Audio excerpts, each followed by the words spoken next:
داس راہ منزل یہ میری شکست پائی، میں کب کا بیٹھ جاتا یا رسول اللہ تیری یاد کام آئی، میں کب کا بیٹھ جاتا تیری یاد کام آئی۔ آئیں کچھ عرض و معروض سے قبل ایک بار درود شریف پڑھیں۔ اللہم صلی علی سیدنا مولانا محمد وآلہ الف الف مرہ۔ تمام دنیا میں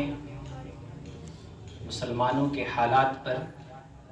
شاید کوئی گفتگو کرنے کی ضرورت نہیں ہے،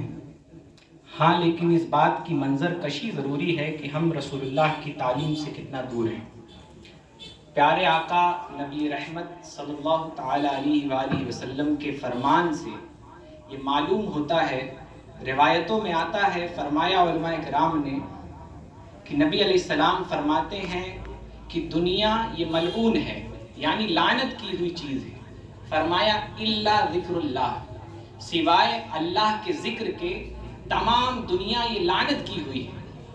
اور فرمایا لعنت کیے ہوئے وہ نہیں ہیں جو ایسے علماء ہیں جو علم پڑھ کر لوگوں کو علم سکھاتے ہیں، اور تیسرے وہ جو ان علماء سے علم سیکھتے ہیں۔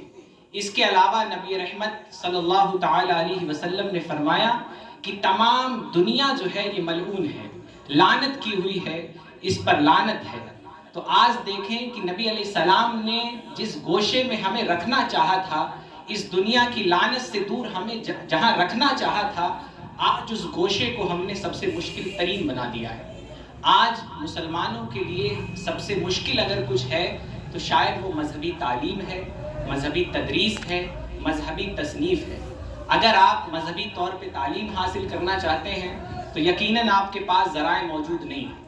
اگر آپ مذہبی طور پر تبلیغ دین کرنا چاہتے ہیں تو آپ کے پاس ذرائع، یہ بات الگ ہے کہ مذہب کے نام پر ڈھول تاشے قوالیاں مزاروں پر میلے، یہ کام مشکل نہیں ہے۔ اگر کوئی قوال بن جائے تو شاید اسے مشکلات کا سامنا نہ کرنا پڑے، لیکن ہم دعویٰ کر کے کہتے ہیں کہ اگر آپ مصنف بن جائیں، محرر بن جائیں اور اس کے علاوہ مدرس بن جائیں تو آپ کی زندگی مشکلات میں ہی بیتے گی۔ لیکن یاد رکھیں مشکل زندگی وہ ہے جو آپ کو آخرت میں مشکل میں ڈال دے گی۔ بظاہر تو یقیناً ان کے لیے مشکلات ہے۔ تو مسلم معاشرہ کہاں جا کر کھڑا ہو گیا کہ ہم نے بچوں کی پڑھائی کو،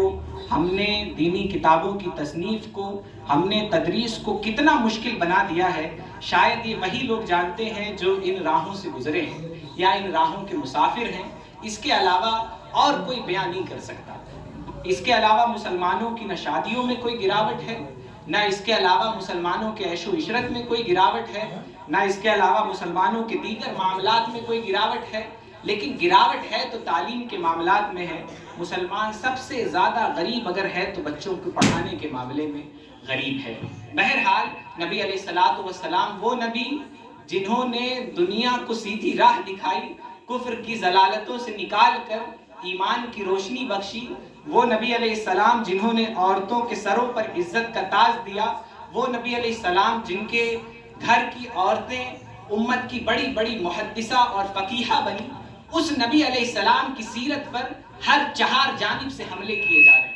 یقیناً جو بھی دنیا کی طاقتیں ہیں انہیں اس بات کا خوف ہے کہ اگر مسلمان اپنی نبی کی سیرت کی طرف رجوع کرے گا تو شاید اپنی نبی کی سیرت پہ عمل کرے گا تو پھر ان کے سامنے ٹک پانا یہ بہت مشکل ہے۔ اس لیے مسلمانوں کو سیرت سے دور کرنے کی کوشش کی گئی، لیکن افسوس یہ کہ ہم ان کے اس حربے میں کامیاب ہو گئے۔ آج یہ ہمارا فریضہ تھا کہ قلم سے ہمارا رشتہ مضبوط ہوتا، یہ ہمارا فریضہ تھا کہ آج کتابوں سے ہمارا رشتہ مضبوط ہوتا، لیکن میں واللہ بتاؤں کہ ان مشکلات کو، یہ مشکلات بیان سے باہر ہیں کہ مسلمانوں نے مصنفین مدرسین پر راہیں کتنی تنگ کر رکھی ہیں۔ بہرحال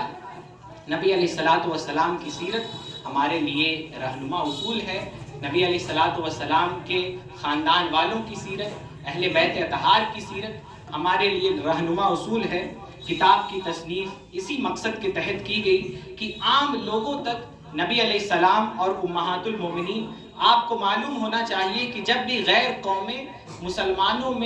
مسلمانوں پر، نبی علیہ السلام پر کچھ نکتہ چینی کرنا چاہتی ہیں تو پھر نبی علیہ السلام کے اخلاق پر انگلی نہیں اٹھائی جاتی، نبی علیہ السلام کے عادات پر انگلی نہیں اٹھائی جاتی، نبی علیہ السلام کی پاک بیویوں پر انگلی اٹھائی جاتی ہے، امہات المومنین پر انگلی اٹھائی جاتی ہے، اور لعنت ہے دنیا کی ہر اس آواز پر، لعنت ہے دنیا کی ہر اس قلم پر جو رسول اللہ کا دفاع نہ کرے اور پھر عشق رسول کا دعویٰ کرے، لعنت ہے ہر اس آواز پر، ہر اس طاقت پر جو طاقت رکھنے کے باوجود نبی علیہ السلام کے دفاع کی باتیں نہیں کرتا ہے، جو ناموس رسالت پر پہرا نہیں دیتا ہے۔ بہرحال نبی علیہ السلام امہات المومنین پر سب سے زیادہ حملے غیروں کی طرف سے کیے گئے، اور ایسی کتابیں ہماری مارکیٹ میں موجود نہیں ہیں جو عام لوگوں کے لیے ہو۔ یاد رکھیں کتابیں کا مقصد جو ہم لوگوں نے جو بچیوں نے لکھی اس کا مقصد علماء کو پڑھانا نہیں ہے، اس کا مقصد عام لوگوں کو پڑھانا ہے۔ علماء تو جانتے ہیں، حضرت شیخ عبدالحق محدث دہلوی رحمۃ اللہ تعالی علیہ اپنا ایک خواب نقل کرتے ہیں، فرماتے ہیں کہ میں کسی بڑی کتاب کی شرح لکھنے میں مصروف تھا تو نبی علیہ السلام میرے خواب میں تشریف لائے اور فرمایا کہ اے عبدالحق، مجھے اپنی امت کے نچلے طبقے